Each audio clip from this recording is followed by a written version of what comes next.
ইতিহাসে শরণার্থী গ্রহণের সর্বনিম্ন সীমা ঘোষণা করেছে ট্রাম্প প্রশাসন। এমন কঠোর সিদ্ধান্তে কোটি কোটি মানুষের মাথায় নেমে এসেছে মহাবিপদ। তবে এই সিদ্ধান্তে রয়েছে বর্ণভিত্তিক পক্ষপাতিত্বের এক নতুন মাত্রা। ট্রাম্পের এই নথি অনুযায়ী দক্ষিণ আফ্রিকার শ্বেতাঙ্গ শরণার্থীরা পেতে যাচ্ছে বিশেষ অগ্রাধিকার।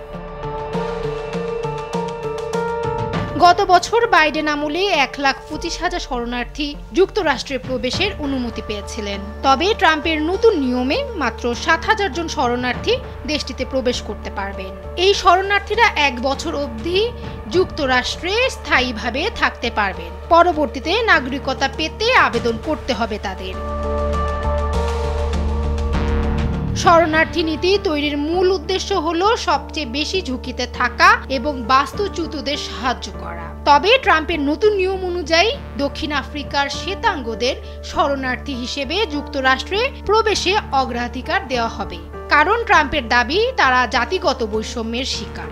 যদিও ট্রাম্পের এই দাবিকে ভিত্তিহীন বলে উড়িয়ে দিয়েছেন দক্ষিণ আফ্রিকার সরকার।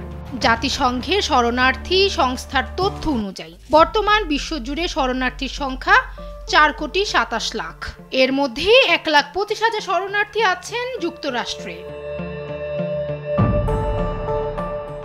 তবে শরণার্থীদের নিয়ে ট্রাম্পের এই সিদ্ধান্তে বর্ণবাদের স্পষ্ট ইঙ্গিত পাওয়া গেছে।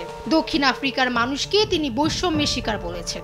এই সুযোগে তিনি শ্বেতাঙ্গদের দেশে নিয়ে কৃষ্ণাঙ্গদের সরিয়ে ফেলার পায়তারা করছেন বলে মনে করছেন বিশেষজ্ঞরা।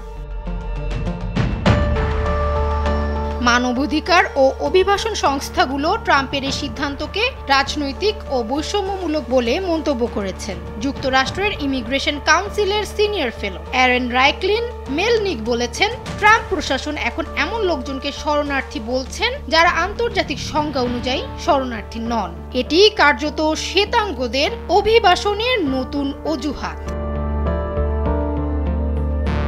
ফামিয়া সুহরাওয়ার্দী, সময়ের আলো।